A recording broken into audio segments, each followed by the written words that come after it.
సత్యం గారు సత్యం గారు మొత్తానికి ఎప్పుడప్పుడు అని ఎదురు చూస్తున్నటువంటి ఎన్నికలకు సంబంధించి సైరన్ మోగింది. అన్ని పార్టీలు సిద్ధంగా ఉన్నాయనుకుంటారా, లేకుంటే ఏ పార్టీ అయినా వీక్గా కనబడుతుందా మీ దృష్టిలో? ఇవాళ ఖచ్చితంగా బీఆర్ఎస్ ముందే టికెట్ల అనౌన్స్ చేసి అడ్వాంటేజ్లు ఉంది ప్రచారంలో. తర్వాత అసంతృప్తివాదుల్ని గుజ్జగించుకునేందుకు, తర్వాత ఎన్నికలకు సమాయత్తమయ్యేందుకు ఇప్పటికే 60-70 సభలు బీఆర్ఎస్ నిర్వహించింది. అభివృద్ధి కార్యక్రమాలు ప్రారంభోత్సవాలు చేస్తూ అధికారంలో ఉన్నటువంటి పార్టీగా ఆ అడ్వాంటేజ్ని ఉపయోగించుకుంది. గతంలో కూడా భారతదేశంలో వివిధ రాష్ట్రాల్లో, బెంగాల్లో కానీ కేరళలో కానీ పోటీపడి ముందే అభ్యర్థులు ప్రకటించి ప్రచారం చేసుకునేవాళ్ళు. ఏ పక్షమైనా సాధ్యమైనంత వరకు ముందే ప్రకటించి, కొన్నిసార్లు అయితే 3 నెలల ముందు కూడా ప్రకటించారు ఆ రాష్ట్రాలు. కాబట్టి ముందు ప్రకటిస్తే ఉండే అడ్వాంటేజ్ అది. తర్వాత అసంతృప్తులు ఏమిటో కూడా తెలుస్తాయి. ఇవాళ 10-15 నియోజకవర్గాల అసంతృప్తులు ఉంటే వాళ్ళని ఎట్లా బుజ్జగించాలనో, ఎట్లా కన్విన్స్ చేయాలనో కూడా నేర్చుకొని నెమ్మదిగా అది ఆ ప్రయత్నం చేస్తూ ఉన్నారు బీఆర్ఎస్ వాళ్ళు. ఇవాళ కాంగ్రెస్ అది లిబరల్ పార్టీలో అంతా లిబరల్ డిబేటు. తర్వాత 60 మంది ముఖ్యమంత్రి అభ్యర్థులు, వాళ్ళ అభ్యర్థుల లిస్టులు పెట్టడం, దాని మీద చర్చ చేయటం, ఆ తర్వాత ఫైనల్గా ఎలక్షన్ కమిటీ ఫైనల్ చేయటం, స్క్రీనింగ్ కమిటీ, అందులో భేదాభిప్రాయాలు ఉంటూనే ఉంటాయి. కాబట్టి అది ఏ మేరకు త్వరితంగా లిస్టు ప్రకటించి ఆ అసంతృప్తుల్ని చల్లార్చి కన్విన్స్ చేసి ఏకోన్ముఖంగా గత ఏడాది క్రితం వరకు ఈ రాష్ట్రంలో కాంగ్రెస్ ఉండదిగా అనుకున్నాం.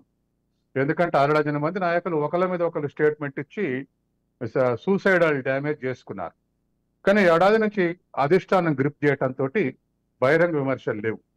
కాబట్టి ఈ మేరకు కాంగ్రెస్ ఇమేజ్ పెరిగింది. ఇప్పుడు సీట్ల దగ్గర కూడా వాళ్ళు ఆ అంతర్గత ప్రజాస్వామ్యాన్ని కాపాడుకుంటే మంచిది. అలా కాకుండా ఇవి ముఠాలుగా బయటకు వస్తే దాని ఇమేజ్ పోద్ది, గతం వచ్చిన రిజల్టే వస్తుంది. ఏదేమైనా గత కర్ణాటక ఎలక్షన్స్ తర్వాత కాంగ్రెస్ పార్టీ పరిస్థితి మెరుగుపడింది.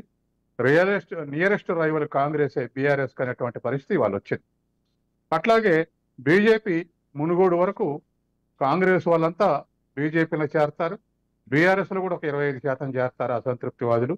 అందుకని బీజేపీ ఆల్టర్నేటివ్ అయింది అనుకున్నాం ఈటెల రాజేందర్, రఘునందన్ రావు జిహెచ్ఎంసీ ఎలక్షన్ తర్వాత. కానీ అదే అగ్రెసివ్ తోటి మునుగోడులో పోటీ చేసి గెలుచుంటే ఇంకో క్వశ్చనే లేదు, అదే ఆల్టర్నేటివ్ అయ్యేది. అక్కడే ఆగిపోయింది.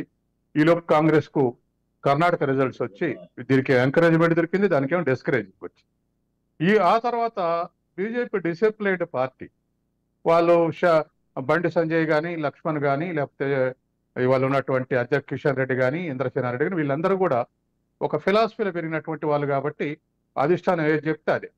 కానీ కొత్తగా చేరిన వాళ్ళు బీజేపీ ఫిలాసఫీ కన్నా కేసీఆర్ వ్యతిరేకత ఎక్కువ. కేసీఆర్ని ఎప్పుడు కార్నర్ చేయాలి, ఎప్పుడు దెబ్బ కొట్టాలనేది వాళ్ళ ఆదుర్దా కొన్ని స్టేట్మెంట్లు ఇవ్వటంతో బీజేపీ ఇమేజ్ డ్యామేజ్ చెందినది. కాబట్టి ఇట్లా బీజేపీలో కూడా ముఠాలు ఉంటాయి, బీజేపీలో కూడా గ్రూపులు ఉంటాయి అని ప్రజలు అనుకునే విధంగా బయటకు వచ్చేసినాయి. ఏదేమైనా బీజేపీ మళ్ళీ ప్రయత్నం చేస్తుంది అగ్రనాయకులు తీసుకొచ్చిన మొత్తం మీద యాజాన్ టుడే ఇంకా 90-80 రోజుల్లో ఏమవుద్ది అనేది మనం ఇప్పుడే ఊహించడం కరెక్ట్ కాదు. కానీ యాజాన్ టుడే సెకండ్ ఫేజ్ కాంగ్రెస్ వచ్చింది. అప్పుడప్పుడు వచ్చేటువంటి సర్వేలు కూడా 60, 40, 15, 10 అట్లా వస్తూ ఉన్నాయి వివిధ పక్షాలకు. సర్వేల ఫలితాలు సీట్లు అప్పుడే చెప్పడం అన్సైంటిఫిక్. ఎందుకంటే ఇంకా 80 రోజుల్లో అనేక ఫ్యాక్టర్స్ ఇన్ఫ్లుయెన్స్ చేస్తాయి. ఆ ఇన్ఫ్లుయెన్స్ చేసి 20 రోజుల ముందు చేసినట్టు సర్వే కూడా డబ్బులు పెట్టే కాడ రాంగ్ అవుతుంది. కాబట్టి అప్పుడే మనం అవన్నీ సర్వేలు కరెక్ట్ అనుకోలేము. కానీ యాజ్ ఆన్ టుడే పొజిషన్ చెప్పడానికి అవి ఉపయోగపడతాయి.